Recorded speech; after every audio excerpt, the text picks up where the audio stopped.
विक्रम सिंह, इंसाफ दिलाया जा रहा है या इंसाफ को तमाशा बनाया जा रहा है उत्तराखंड में अंकिता के मामले में?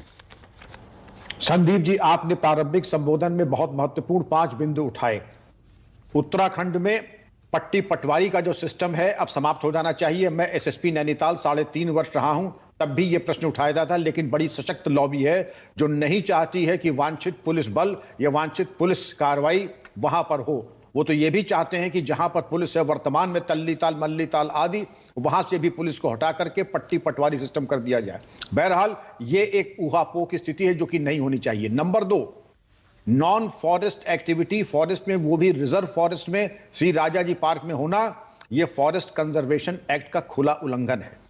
नंबर 3, जहां पर आपके साक्ष्य मौजूद थे वहां पे बुलडोजर किस नियम से, और सब लोग अब बुलडोजर से हाथ झाड़ के अलग है कि मैंने नहीं कहा, मैंने नहीं कहा, और इसमें जांच हो रही है। ये जांच का विषय तो है ही नहीं।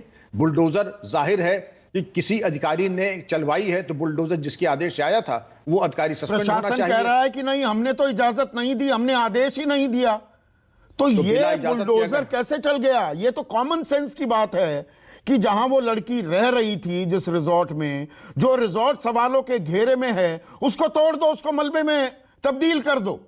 क्या साक्ष्य, क्या सबूत मिलेंगे विक्रम सिंह? संदीप जी, धारा 201 आईपीसी इसीलिए बनी है, एक नया अपराध पंजीकृत करके बुलडोजर ड्राइवर से लेके पूछताछ करके वो खुद बताएगा कि उसको किसने आदेश दिया था, किसने पैसे दिए थे, और किसने कहा था बुलडोजर चला दो, बुलडोजर चलाने के लिए जो इंगित किया था। तीसरी चीज, ये जो रिसोर्ट बना था, इसके जो वांछित परमिशंस हैं, पानी, बिजली आदि के, आंवला फैक्ट्री के नाम पे इसका रूपांतरण हो गया, मेटामॉर्फोसिस हो गई, ये एक रिसोर्ट बन गया। और वहां पर जाकर के जो विशेष सेवाओं की बातें हो रही हैं, ये घिनौना पक्ष आपने खुल करके रखा है। ये चीज देखने वाली बात है। भले घर की लड़कियां आज कंधे से कंधा मिला करके पुरुषों के साथ मिल करके मान सम्मान की रक्षा, परिवार का भरण पोषण के लिए जाती हैं, अपनी इज्जत का सौदा करने नहीं जाती हैं। इसमें जो रसूख वाले, जो हमारे नेता हैं, उनके सुपुत्र हैं, जो मैनेजर आदि हैं, मैंने व्हाट्सएप चैट सुनी है, जो अंकिता हमारी बच्ची की आखिरी जो टेलीफोनिक कॉल है वो मैंने सुना है। किसी का भी कलेजा फट जाएगा उसको सुन करके और पढ़ करके, लेकिन कार्रवाई जरूर होनी चाहिए, क्योंकि अभी तक जो कार्रवाई रसूख वाले नेताओं के खिलाफ और हुई है वो नितांत अपर्याप्त है।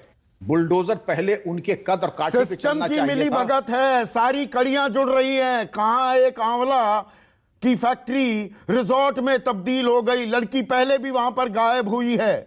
यहां गुमशुदगी की रिपोर्ट जाती है तो जो पटवारी है वैभव प्रताप, वो कहता है कि नहीं नहीं, अभी तो 24 घंटे बाद करेंगे। पिता भी पहुंच जाते हैं, वो कहते हैं मुझे आशंका है कि हत्या कर दी गई है मेरी बेटी की।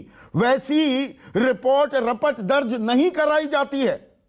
संदीप जी, सिस्टम यह होता है कि ऐसे प्रकरण पट्टी पटवारी में जैसे ही आते हैं तुरंत थाने को चले जाते हैं। पट्टी पटवारी छोटी मोटी जो आपके रोड एक्सीडेंट की जो बातें होती है उसको तो देख सकते हैं, लेकिन हत्या का मुकदमा और गुमशुदगी का प्रकरण पट्टी पटवारी नहीं देख सकते हैं। और जो बात 4 दिन बाद आई थी वो तत्काल संबंधित पुलिस थाने को चली गई थी। मैं बयान वरिष्ठ अधिकारियों का और सुयाल साहब जो एसपी है उनका बयान सुन रहा था।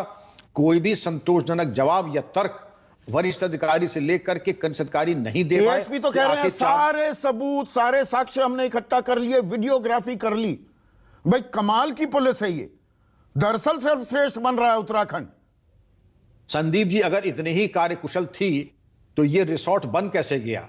बिना मानकों के रिजर्व फॉरेस्ट एरिया में रिसोर्ट बन के खड़ा कैसे हो गया? और अगर बन के खड़ा हो गया तो चल कैसे गया? तीसरी चीज कि वहां पर इस प्रकार से बिजली का कनेक्शन, पानी का कनेक्शन, आप सही कह रहे हैं, सिस्टम की पूरी मिली भगत के बिना यह रिसोर्ट न बन सकता था, न चल सकता था।